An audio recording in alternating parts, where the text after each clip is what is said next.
Observer des événements cosmiques à l'œil nu est une expérience rare et extraordinaire. Lorsqu'un tel événement se produit, il devient impératif d'y prêter attention. Tout comme les récentes éclipses solaires et les impressionnantes aurores boréales, un autre spectacle céleste à couper le souffle approche à ne pas manquer. Cette année, une étoile qui n'a pas honoré notre ciel depuis les années 1940 fera une apparition fugace. Cet événement remarquable se concentre autour d'un système stellaire connu sous le nom de T-Coron Boreali, ou TCB, souvent appelé l'étoile flamboyante, située à une distance stupéfiante de 3000 années-lumière de nous. Alors que nous nous préparons à cet événement magnifique, nous nous rappelons l'immensité et la grandeur de notre univers et les événements incroyables qu'il recèle. T-Coron Boreali est un fascinant système d'étoiles binaires de la constellation de la couronne boréale, la couronne du Nord. Cette constellation, qui forme un arc semi-circulaire d'étoiles, captive les astronomes depuis des siècles. Le système TCB lui-même est constitué de deux étoiles, une géante rouge et une naine blanche. La géante rouge, une étoile plus âgée qui approche de la fin de sa vie, perd lentement son hydrogène au profit de sa compagne plus petite mais extraordinairement dense, la naine blanche. Au fil du temps, cet hydrogène transféré s'accumule à la surface de la naine blanche. Lorsque la pression et la température de cet hydrogène accumulé atteignent des niveaux critiques, cela déclenche une explosion thermonucléaire spectaculaire appelée nova. Le terme « nova », dérivé du mot latin pour « nouveau », signifie comment une telle explosion fait qu'une étoile auparavant faible brille soudainement suffisamment pour être visible à l'œil nu depuis la Terre. Cette transformation céleste n'est pas seulement un plaisir visuel éphémère, mais un événement profond qui offre aux astronomes des informations inestimables sur les cycles de vie des étoiles.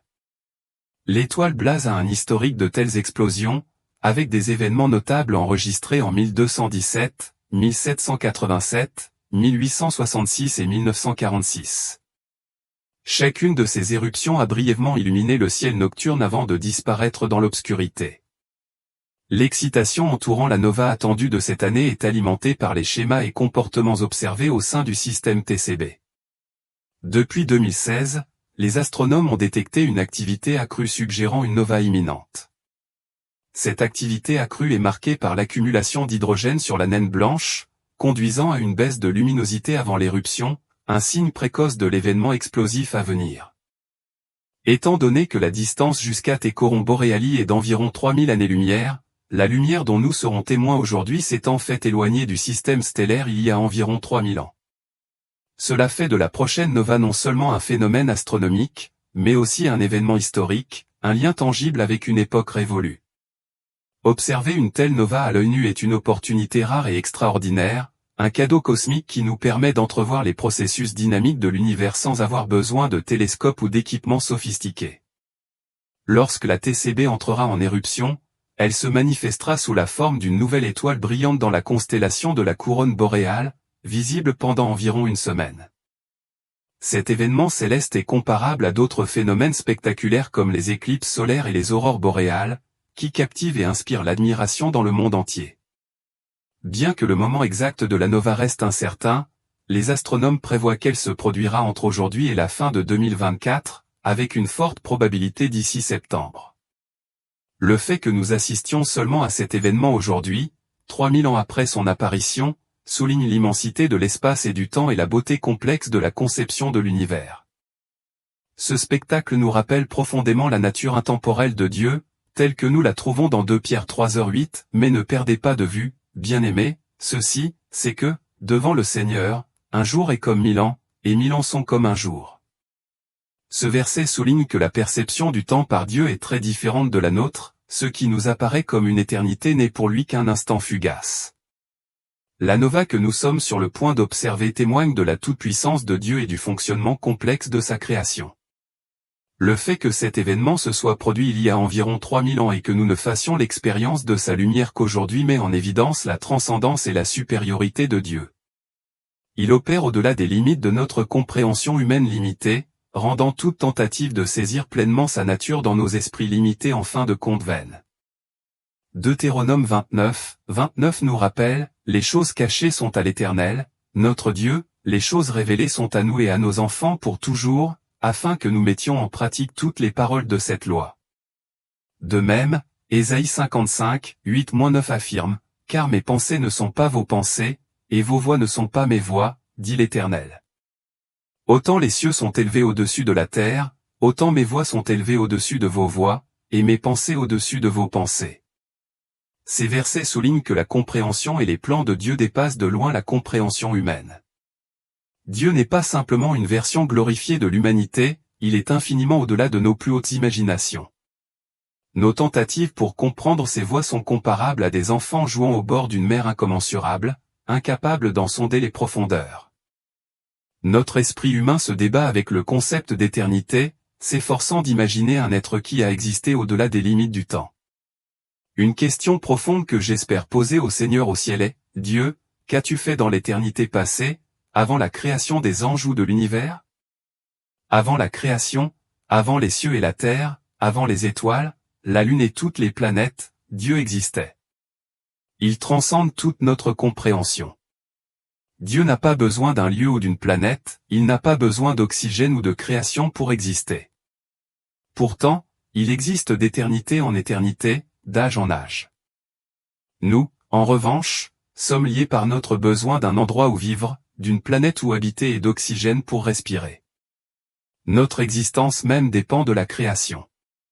Comme le déclare le Seigneur, car mes voix ne sont pas vos voix. Pourtant, par la grâce de Dieu, si vous avez reçu le don gratuit du salut et que vos péchés ont été pardonnés, un jour viendra où vous prendrez votre dernier souffle sur cette terre. Ce jour-là, Dieu vous accordera un nouveau corps glorieux et vous serez élevés dans un royaume céleste, dans la présence même de Dieu. Là, vous serez témoins de sa gloire et de sa majesté dans toute leur splendeur. Dans nos corps terrestres actuels, fragiles et formés de poussière, voir Dieu dans toute sa gloire divine serait écrasant.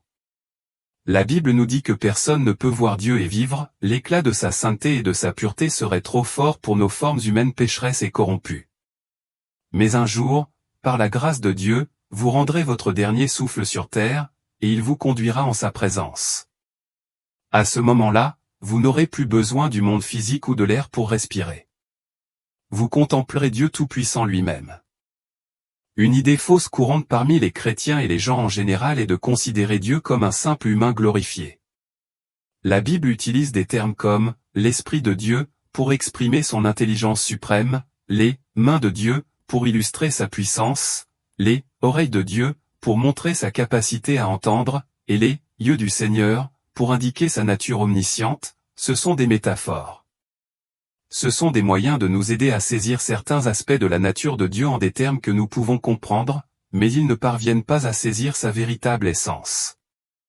Dieu est bien au-delà de ces comparaisons humaines, englobant toute puissance, toute sagesse et toute présence d'une manière qui dépasse nos imaginations les plus folles. La Bible parle souvent de la bouche de Dieu pour transmettre l'idée que Dieu communique. Cependant, ces expressions sont métaphoriques, conçues pour aider notre compréhension limitée à saisir les vérités divines. Elles illustrent que Dieu parle, voit tout, entend tout et possède un pouvoir incommensurable. Pourtant, de telles descriptions peuvent conduire à un malentendu, où les gens pourraient considérer à tort Dieu comme un simple homme. En réalité, la Bible précise que Dieu est un esprit actif et personnel qui peut être connu et aimé. Il n'est pas une force impersonnelle ou une entité abstraite, il est un esprit personnel avec lequel nous pouvons avoir une relation.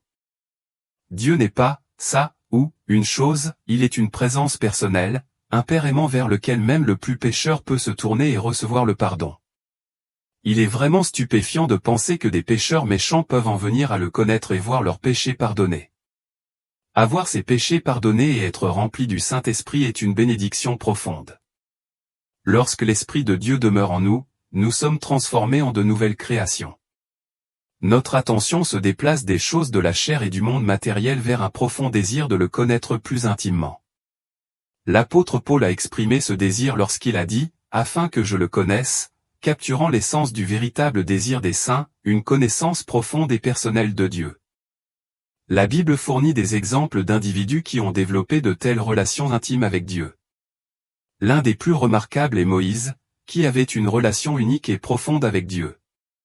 Le psaume 103, 7 déclare « Il fit connaître ses voies à Moïse, ses hauts faits aux enfants d'Israël. » Moïse a connu un niveau de proximité avec Dieu que peu d'autres ont atteint. Notre compréhension de Dieu doit reconnaître qu'il transcende les limites humaines. La Bible, avec son langage poétique et profond, utilise des attributs humains pour décrire le divin d'une manière que nous pouvons comprendre. Ce langage anthropomorphique sert de pont, nous aidant à passer de notre compréhension limitée à une compréhension de l'infini. L'immensité de l'univers, la complexité de la création et les subtilités de la vie ne sont que des reflets de la grandeur de Dieu.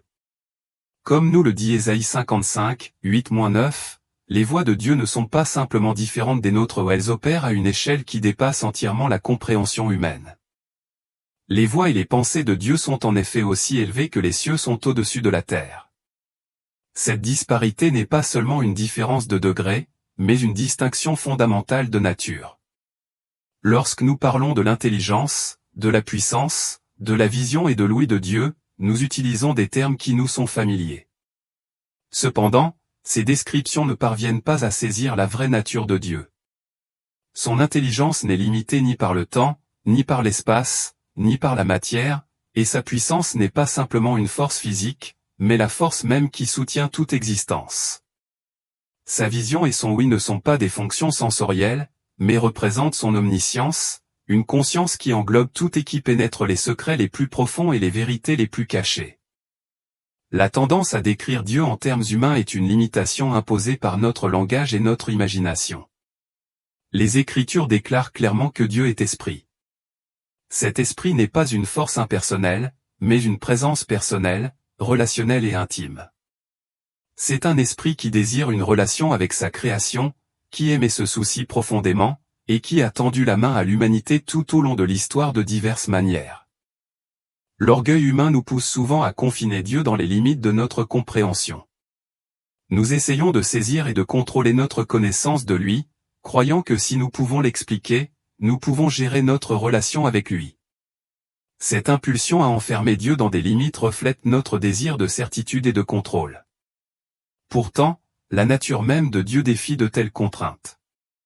Il existe au-delà des limites du temps, de l'espace et de la compréhension humaine, opérant à un niveau infiniment au-delà de notre portée. Réduire Dieu à des termes humains non seulement diminue sa grandeur, mais nous empêche également de ressentir la profonde crainte et la révérence que sa vraie nature inspire. Notre inclination à limiter Dieu naît de notre désir de rendre l'inconnu gérable. Mais ce faisant, nous oublions que les voies et les pensées de Dieu sont bien plus élevées que les nôtres. Comme le dit Ésaïe 55, 8-9, « Car mes pensées ne sont pas vos pensées, et vos voix ne sont pas mes voix, dit l'Éternel. Autant les cieux sont élevés au-dessus de la terre, autant mes voix sont élevées au-dessus de vos voix, et mes pensées au-dessus de vos pensées. » Accepter le mystère de Dieu est essentiel pour développer une foi plus profonde et plus authentique.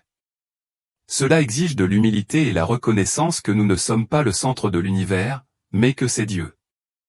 La nova imminente de Thécoron Boréali, un système stellaire situé à 3000 années-lumière, nous rappelle de manière frappante l'immensité de Dieu et notre petitesse. Cet événement céleste, qui s'est produit il y a environ 3000 ans mais qui n'est visible que maintenant, met en évidence l'immensité de l'univers créé par Dieu. La lumière de cette explosion a mis des milliers d'années à atteindre la Terre, illustrant les distances et les échelles de temps incroyables inhérentes au cosmos. Cet événement unique dans une vie n'est pas seulement une merveille scientifique, mais aussi spirituelle, nous offrant un aperçu de la grandeur de la création de Dieu. En étant témoins de cette nova, nous nous souvenons du psaume 19h1, les cieux racontent la gloire de Dieu, les nues proclament l'ouvrage de ses mains. L'éclat de l'étoile flamboyante est une manifestation de la gloire de Dieu, de sa puissance et de l'ordre méticuleux de l'univers qu'il a façonné. Il nous invite à nous émerveiller devant son génie créateur et à reconnaître sa suprématie sur toute chose. La nova imminente de Thécoron Boréali nous rappelle la profonde vérité de 2 Pierre 3h8, qui nous dit, « Pour le Seigneur, un jour est comme 1000 ans, et 1000 ans sont comme un jour. » Ce verset souligne la grande différence entre notre perception du temps et la perspective éternelle de Dieu. Alors que nous assistons à des événements célestes importants comme cette nova, nous nous souvenons de la nature transcendante de Dieu et des signes qui se déroulent dans les temps décrits dans les prophéties bibliques. Les signes de la grande tribulation, tels qu'ils sont prédits dans la Bible, sont de plus en plus visibles dans notre monde d'aujourd'hui. Le déroulement de ces signes suggère que nous assistons à la fin des temps, et il est crucial pour nous de reconnaître et de comprendre leur signification.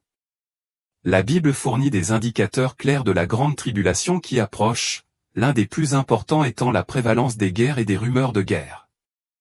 Matthieu 24, 6-7 déclare, « Vous entendrez parler de guerre et de bruit de guerre, mais ne vous laissez pas troubler. Ces choses doivent arriver, mais la fin n'est pas encore arrivée. Une nation s'élèvera contre une nation, et un royaume contre un royaume. » Cette prophétie s'accomplit à travers les conflits en cours dans le monde entier. Par exemple, la guerre civile en Syrie, le conflit israélo-palestinien et la guerre en Ukraine nous rappellent de manière frappante l'accomplissement de ces signes. Sur le plan national, un sondage Marist national révèle que près de la moitié des Américains pensent que les États-Unis pourraient être confrontés à une deuxième guerre civile au cours de leur vie, 47% d'entre eux considérant cela comme probable. De l'autre côté de l'Atlantique, le Royaume-Uni a connu des troubles et des émeutes importants du 2 au 4 août, reflétant une tendance plus large à l'instabilité sociale. En Asie, les tensions entre la Chine et Taïwan persistent, ajoutant aux inquiétudes militaires mondiales. Les tensions géopolitiques récentes et la menace potentielle d'un conflit nucléaire soulignent encore davantage la gravité de ces prophéties. Ces conflits ne sont pas des incidents isolés, mais font partie d'un schéma plus large qui correspond aux avertissements bibliques concernant la fin des temps. La grande tribulation, telle que prophétisée dans le livre de l'Apocalypse, n'a jamais semblé aussi imminente. On sent palpablement un changement imminent, même parmi ceux qui ne comprennent pas pleinement sa nature. En tant que croyants, nous reconnaissons que cette période de trouble sans précédent est prédite dans les Écritures, une période de souffrance et de bouleversement sans précédent que l'esprit humain peut à peine imaginer. Un autre signe significatif de la fin des temps est le déclin moral observé dans la société contemporaine.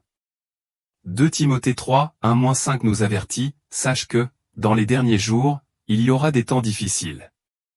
Car les hommes seront égoïstes, amis de l'argent, fanfarons, hautains, blasphémateurs, rebelles à leurs parents, ingrats, irréligieux, insensibles, déloyaux, calomniateurs, intempérants, cruels, ennemis des gens de bien, traîtres, emportés, enflés d'orgueil, aimant le plaisir plus que Dieu, ayant l'apparence de la piété, mais reniant ce qui en fait la force.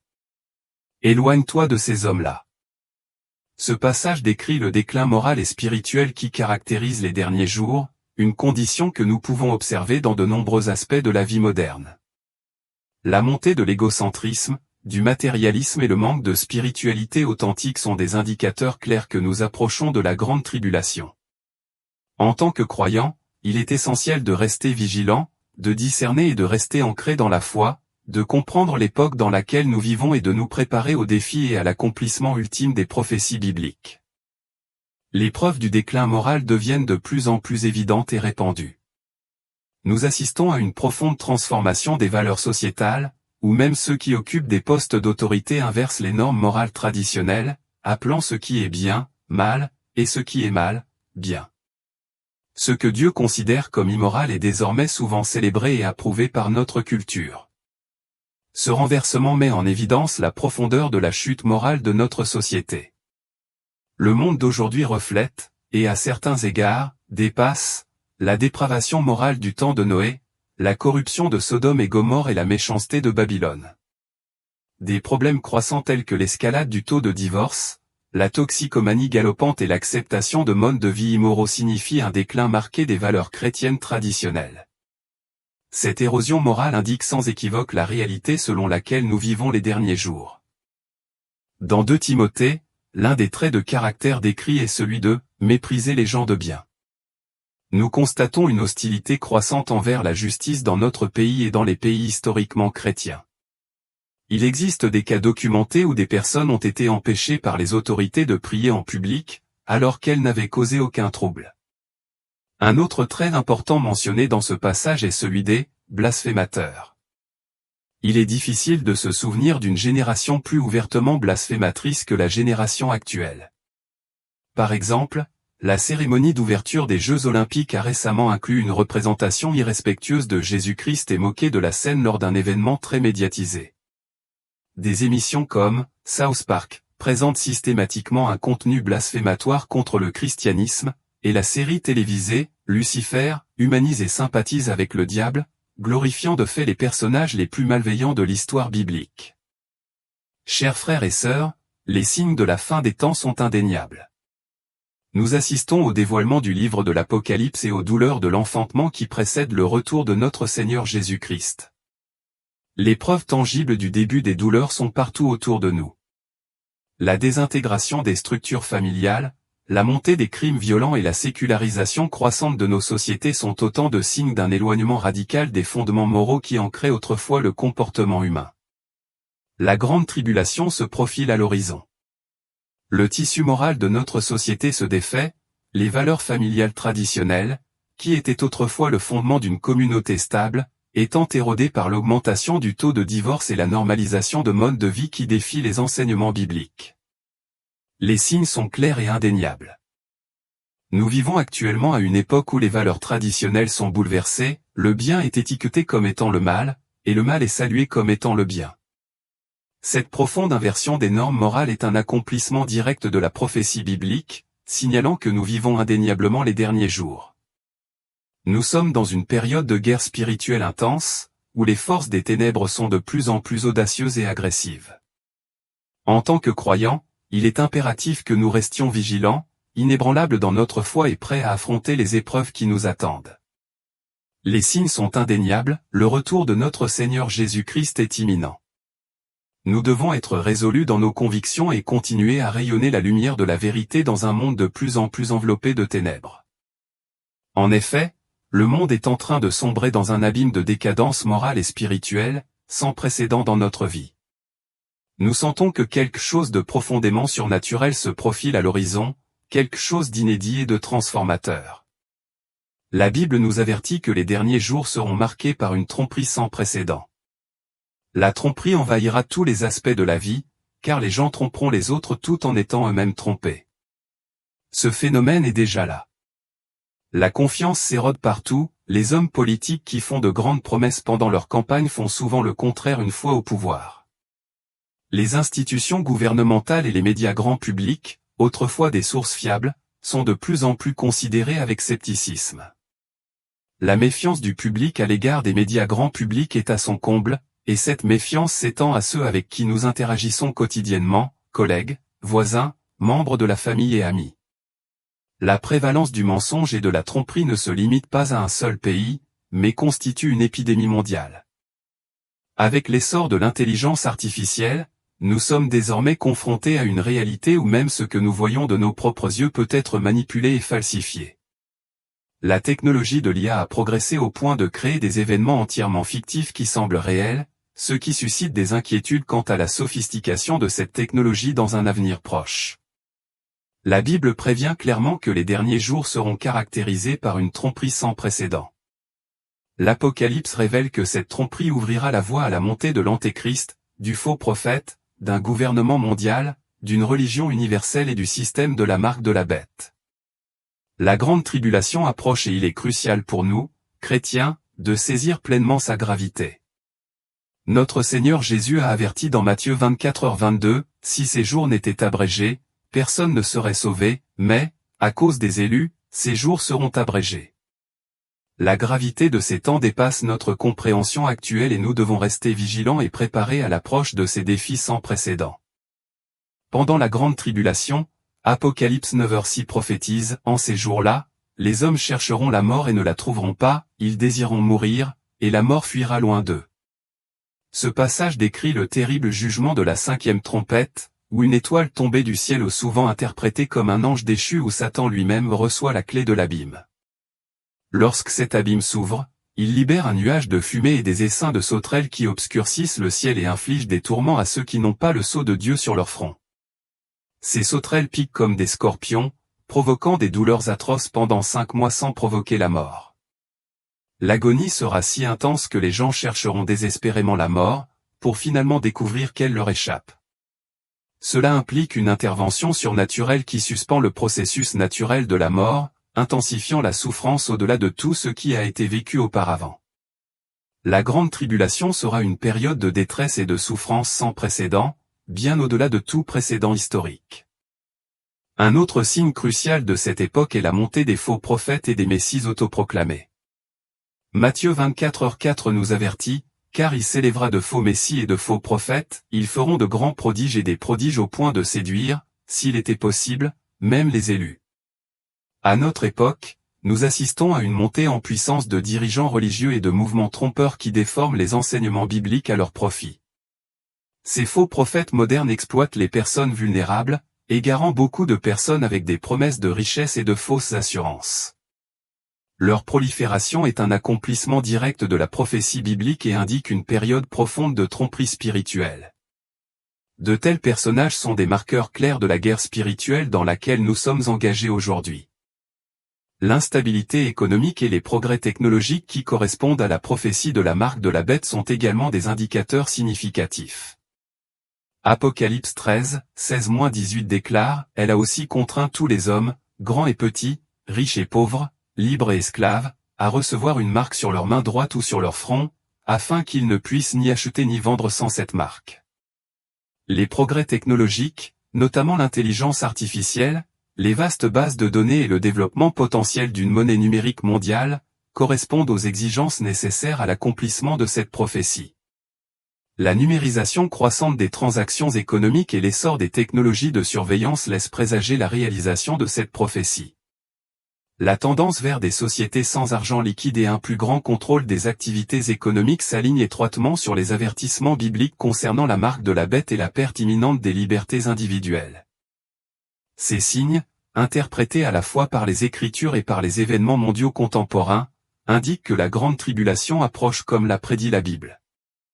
Les preuves sont à la fois convaincantes et claires. Bien que nous ne puissions pas déterminer avec précision le moment ou les dates précises, il est essentiel que nous reconnaissions l'époque dans laquelle nous vivons. L'urgence de ces signes nous invite à une profonde réflexion sur nos vies et notre relation avec Dieu. Nous sommes témoins d'un accomplissement spectaculaire de la prophétie, et cela exige notre attention et notre réponse immédiate. Cette ère d'activité prophétique sans précédent nous appelle à être vigilants, spirituellement alertes et préparés aux épreuves qui nous attendent. À la lumière de ces signes alarmants, je vous présente un appel urgent de Dieu. Ésaïe 55, 6 nous avertit, « Cherchez l'Éternel pendant qu'il se trouve, invoquez-le, tandis qu'il est prêt. » Ce verset est à la fois un avertissement qui donne à réfléchir et une directive critique, impliquant qu'il viendra un temps où Dieu ne sera plus accessible. Imaginez la gravité d'une telle réalité, un temps où la présence de Dieu sera retirée de notre portée. L'urgence inhérente aux expressions « pendant qu'il se trouve » et « pendant qu'il est prêt » souligne que l'opportunité de chercher Dieu n'est pas illimitée. Il y a une période limitée pendant laquelle nous pouvons nous tourner vers lui, et cette opportunité ne durera pas éternellement. Le sens de finalité dans ce message souligne la nature impérative de la repentance et de la recherche sincère de Dieu avant que l'occasion ne s'échappe. Une fois cette fenêtre d'opportunité fermée, la chance de salut et de grâce divine sera irrémédiablement perdue. Le message d'Ésaïe 55, 6 est sans équivoque, nous devons chercher le Seigneur avec une urgence immédiate. La procrastination n'est pas une option, nos cœurs et nos vies doivent être tournés vers lui sans délai. Ignorer cet avertissement entraîne de graves conséquences. Lorsque le moment viendra où Dieu ne sera plus accessible, rechercher sa miséricorde et sa grâce sera vain. L'urgence de ce message ne peut être surestimée. Les signes de la grande tribulation qui approche sont évidents tout autour de nous, et le moment de chercher Dieu avec ferveur est maintenant. Nous ne pouvons pas nous permettre d'être complaisants ou distraits par les préoccupations du monde. L'urgence des temps exige un engagement profond et sincère à rechercher Dieu et à vivre selon sa volonté. Nous devons résister aux distractions et aux tentations qui menacent de nous détourner de notre objectif ultime, assurer notre destinée éternelle avec Dieu. En ces derniers jours, il est crucial de donner la priorité à notre relation avec Dieu avant toute autre chose. Nous sommes appelés à le chercher de tout notre cœur, de tout notre esprit et de toute notre âme, en nous détournant du péché et en embrassant une vie de sainteté et de justice. L'occasion de chercher Dieu est éphémère, et chaque instant de retard est un instant perdu. Les enjeux sont extraordinairement élevés. Tenons compte de l'avertissement urgent d'Ésaïe 55, 6 et cherchons le Seigneur pendant qu'il peut encore être trouvé. Invoquons-le pendant qu'il est proche. Le temps est court, les signes de la grande tribulation sont indéniables, et nous devons agir avec une urgence résolue. L'occasion de chercher Dieu est maintenant, et nous devons la saisir de tout notre être. Les signes des derniers jours sont indéniablement évidents, et alors que nous observons le déroulement de ces premières douleurs, il devient crucial pour chacun de nous de tourner notre cœur vers Dieu et d'accepter le don gratuit du salut par Jésus-Christ. La Bible nous assure que ceux qui embrassent Christ et placent leur foi en son nom sont marqués du sceau du Saint-Esprit, Éphésiens 1h13. Ce sceau est bien plus qu'un simple symbole, c'est une assurance divine de notre héritage et de notre protection. Être scellé du Saint-Esprit signifie être mis à part par Dieu et en sécurité sous sa garde, ce qui garantit que nous lui appartenons pour toujours. Ce sceau offre une profonde assurance, en particulier dans les moments de chaos et de trouble. C'est un témoignage que, même au milieu des plus grands défis et des plus grandes calamités, Dieu est avec nous, nous guidant, nous réconfortant et nous offrant sa présence immuable. Être scellé et rempli du Saint-Esprit signifie être enveloppé dans l'amour infini de Dieu et habilité à vivre une vie qui l'honorait. C'est une expérience transformatrice qui renouvelle notre esprit, fortifie notre âme et nous remplit de paix et de joie divine, quelles que soient nos circonstances extérieures. Le sceau du Saint-Esprit confirme notre place dans le royaume éternel de Dieu et nous protège des ténèbres spirituelles qui cherchent à engloutir le monde. Alors que nous traversons ces temps turbulents, nous ne devons pas hésiter à chercher Dieu de tout notre cœur. Acceptons le salut offert par Jésus-Christ et recevons le sceau du Saint-Esprit comme le témoignage ultime de l'amour et de la promesse de Dieu. Cette protection divine nous offre refuge et espoir au milieu de la tempête, guidant nos pas et nous donnant la force de persévérer. Saisissons cette opportunité avec urgence et embrassons la plénitude de la provision de Dieu, trouvant notre véritable sanctuaire et notre espoir dans le Saint-Esprit.